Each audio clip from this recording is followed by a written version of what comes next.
I had a nice video with the kids this morning, dropped them off, and as I was talking about who was racing today, I couldn't remember for the life of me who was in Ohio. Couldn't remember.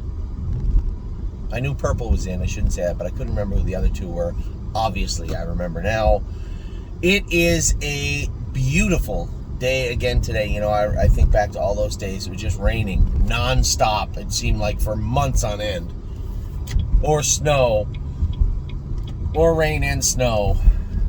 But when you string together a few real nice sunny days, man, it certainly feels good.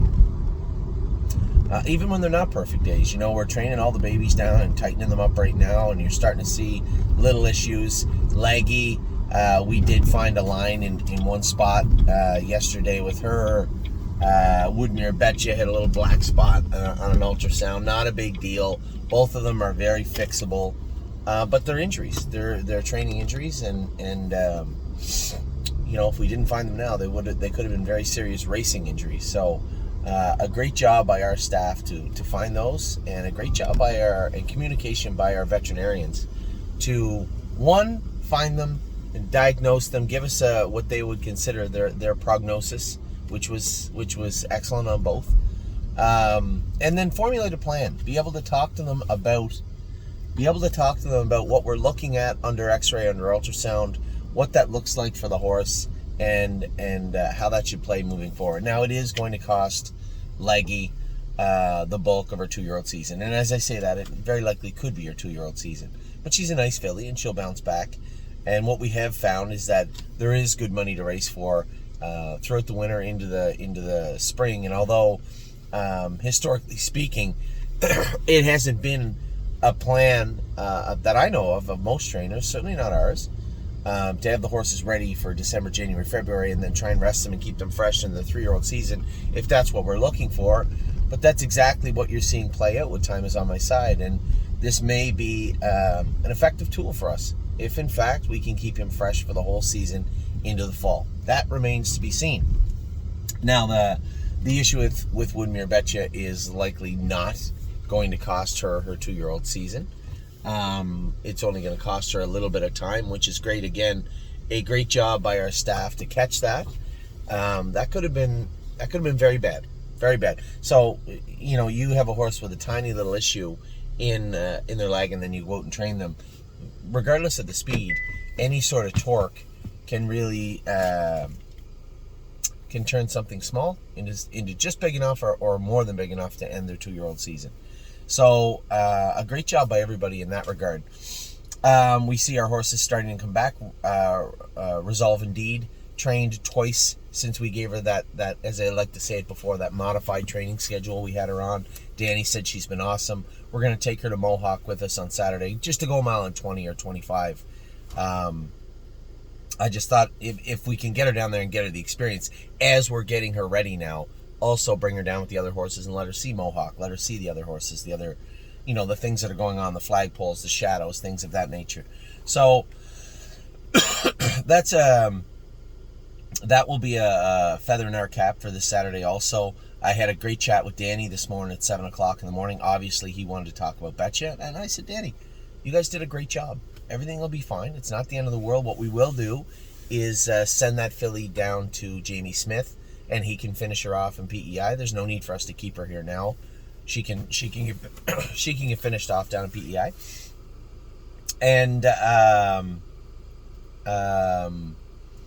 he wanted to talk about the shoeing on Trevino. We had discussed it very much so and decided which way we're going to go in that regard. Texted the blacksmith today to talk about that with him. So I'm eager to see what's going to take place. Saturday at Mohawk. Really, really excited about that. This is a really cool time of year. It's always bittersweet, right? You always see the odd injury. You always see horses. Even worse than the injuries, it seems, is when you get the horses to the track and they're just not what you want them to be. And that's inevitable. It's going to happen. I have no idea who are going to be the surprises of the qualifying day and the racing season. That remains to be seen. It's part of the mystique of horse racing and what really makes it great. But I am happy with what I saw yesterday, happy with what I've seen over the last week, and I'm eager to get these guys into a qualifying setting and then a racing setting. So that is what's going on right now at the barn. I'm going to keep a close eye on the horses we trained hard yesterday. In fact, there's two I want to go with.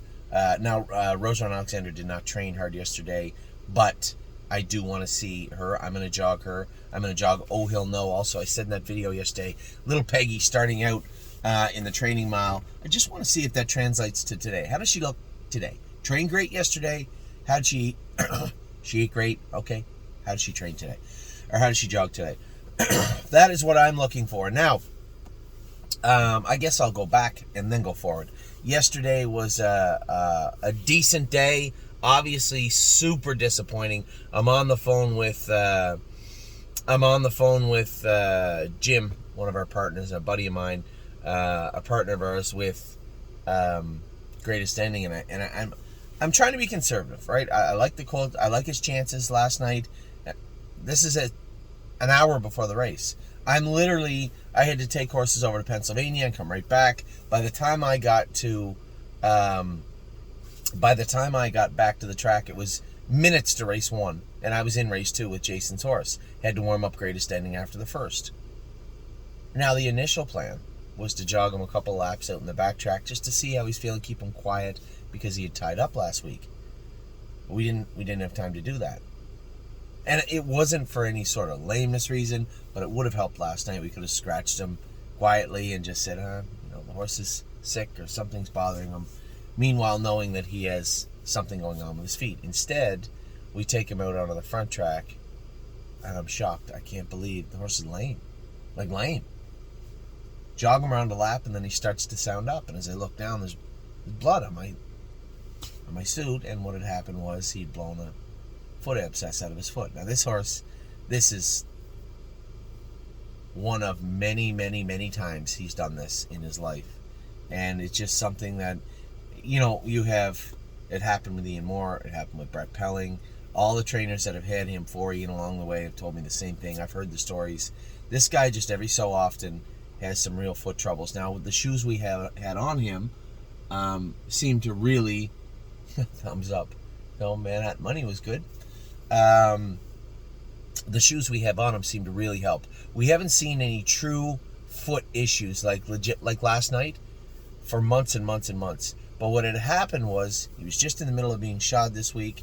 The blacksmith trimmed him up real good, put his new shoes on him, and something let go. Something bothered him. Something was brewing in there, and has now since blown out. So he walked back to the barn sound. He was sound after.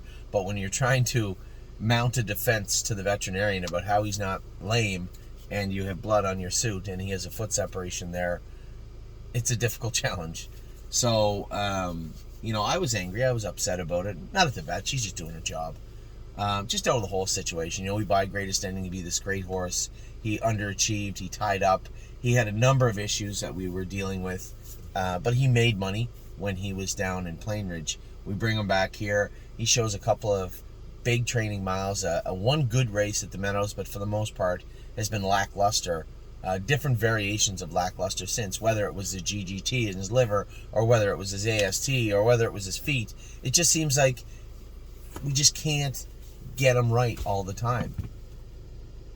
It's very frustrating, and it's frustrating for Jason. It's frustrating for Tim. It was frustrating for Mark and Melissa when they had him. It's just man, it's a very difficult thing, but they were working hard to get him good. He will qualify next Thursday. Usually with these foot separations, especially a horse that has them all the time, they'll blow out, clean up, dry up. He'll be fine in 2, 3, 4 days. He'll be ready to rock. We'll likely qualify him next Thursday here, I suppose, as we have a couple of other horses I believe to qualify. Also, I can't think who they are, but and that's yesterday. I don't want to talk anymore about Greatest Ending. My partners understand that it is what it is. This is what we're dealing with. Everybody in that barn is working their butt off every single day to make sure all the horses are good. We know how to address the issues with Greatest Ending, but addressing the issues doesn't mean that they never pop up in a way like they did last night. They will. And unfortunately, it may not be his last scratched lame also.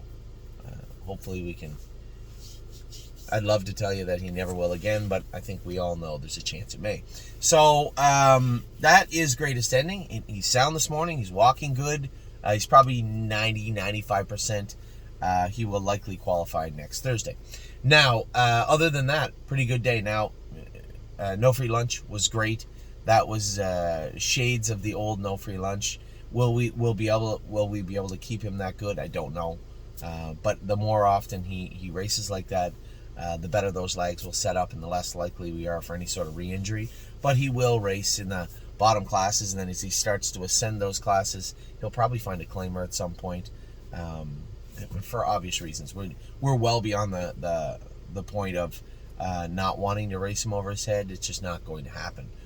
Every start is going to be a meaningful one, and we are not going to waste any time. So when Stacy and Brett have decided he's getting a little high, just go ahead and put him in a claimer, and that's what's going to happen with No Free Lunch. There's nothing wrong with that. I feel so lucky just to have the horse back, and the hard work again that everybody has put into that horse is paid off pretty obviously, with Brett and Stacy down there, and eager to see the other rehab, the horse they have hopefully getting ready soon. Was ready, very similar, not as severe, but a very similar issue with Delicious Stone DK, right? He had an old injury that he re-aggravated. We had him ready to go. I trained him here and he was awesome. Get him down there and he just wasn't perfect. So they're working on him in the same way. We'll see if we can get him good. And then Born to Dance last night was great, actually. Right line a little bit, got out of gear in the first turn, but when I put him back on the front, he was strong, very strong last night. I can't help but believe there's some improvements to be made the way he was on that right line. I think there's a much better mile coming in there. And Jason said, I think he only has 1 or 2 more wins in here, and then he's got to move up. And I told him, I said, I don't think that's a big deal for him. I think he'll be able to move up. I looked now, he can't go by time, but I looked at the class above his. Last night they went in 55 and 1 off half and 57 and a piece. Very similar mile to the one he went last night. So time-wise, I think he's competitive, and he's a player in there. And if he is, then, man, that'll take care of, a month, 6-8 weeks, depending on how well he does in there. So that's a good storyline. So a great day yesterday. We had two winners. Unfortunately, we had to scratch Greatest Ending. Now, 3 Point Blue Chip was flat. I'm about to send Julie a message right now. I talked to Tom and just say, hey, I think we're just going to race that horse in Northfield, or if he gets around half, or the Meadows. If he does well at the Meadows, you may end up seeing him going back to his old stomping ground at Mohawk. But we do have to probably move him around now. Here's LT Troubadour. He looks good too. Interested to see how he jogs. Tell Chuck I want to hear about him when he comes in. Let me know how that guy does, Chuck, okay? That's Troubadour, right? Yeah, let me know how he is. All right, thank you. I'll go look at him go.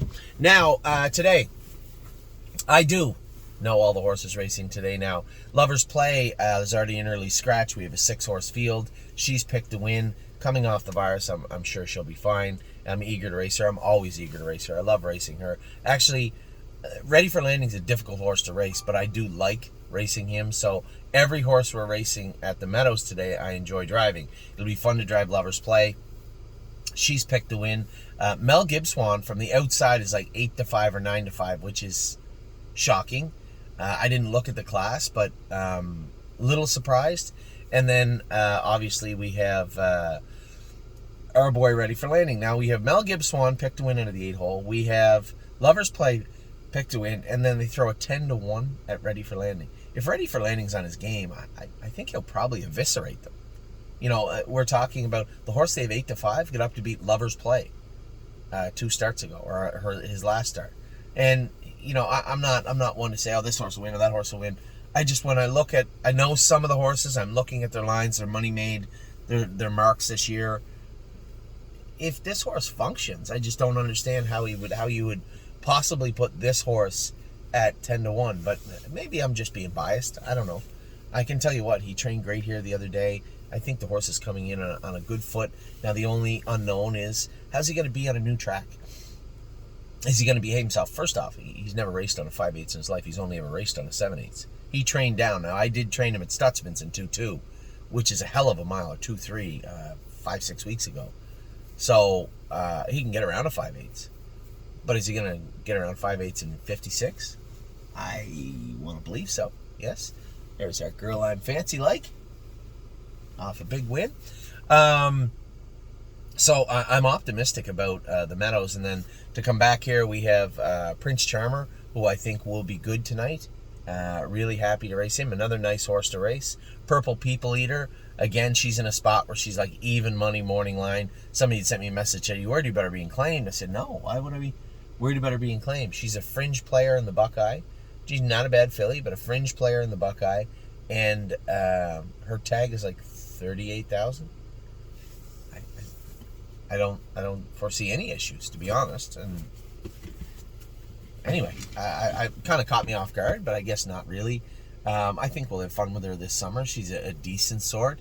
Again, she's not without her issues that we work on constantly, but she was good in her last start, which was a win in 2 minutes in the mud come 31 seconds or something. It wasn't a sparkling endeavor. It was just a good trip and a good win. So we'll see if we can duplicate that tonight with her. We are going to make a few little changes. I think we're going to go to an open bridle and a set of earplugs rather than a hood and a closed bridle. I think that might have played a role in her lackluster race last week. Even though it was a win, it was a little flat looking. And I think she'll be better tonight. And then, of course, J-Port Beach Boy, not my favorite horse to drive. He's not bad. I mean, not bad on the track. He trained up pretty good the other day. We made some shoeing adjustments with him. I expect him to be a much better version of himself tonight. Does that get him to the winner's circle? I sure hope so. But we'll find out soon enough. So a okay day yesterday. My greatest ending partners, you guys know, all right? It's been frustrating, and I want to believe that at some point we can just get everything to click at the same time. His feet are good. His liver count's good. His AST is down.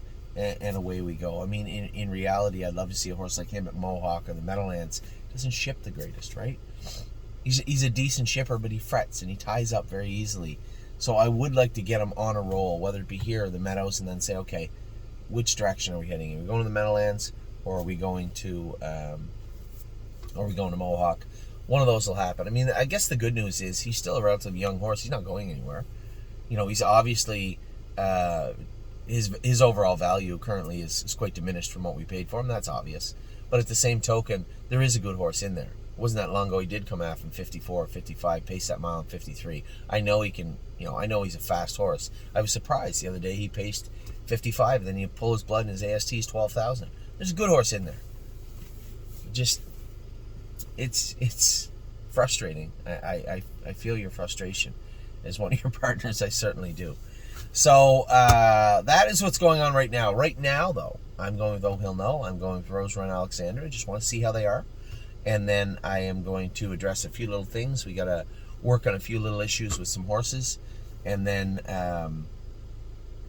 my focus will be squarely on racing right now.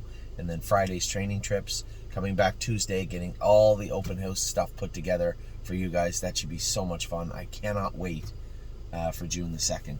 Should be a ton of fun. So with that, I'm going to let you go. I think Kelly probably should have those RSVPs out. Please get them in quickly because we have spots for so many people, and if there's a lot more people coming, I need to make sure we can address that with the food and beverage people here at Northfield Park. So please, if you're planning on coming, let me know. And if you need accommodations, there's hotels all around here. I can point you in the right direction. And food won't be a problem. There's lots of that around here too. So, exciting times ahead. I'm happy and excited for today. Very happy with the weather. Oh, this is so nice. Happy with the weather. Happy with what's gone on. And excited about what's coming down the road. Take care, everybody.